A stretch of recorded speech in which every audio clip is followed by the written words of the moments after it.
بسم الله الرحمن الرحيم. إذا زلزلت الأرض زلزالها وأخرجت الأرض أثقالها وقال الإنسان ما لها يومئذ تحدث أخبارها بأن ربك أوحى لها يومئذ يصدر الناس أشتاتا ليروا أعمالهم فمن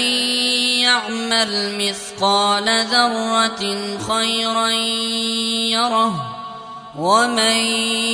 يعمل مثقال ذرة شرا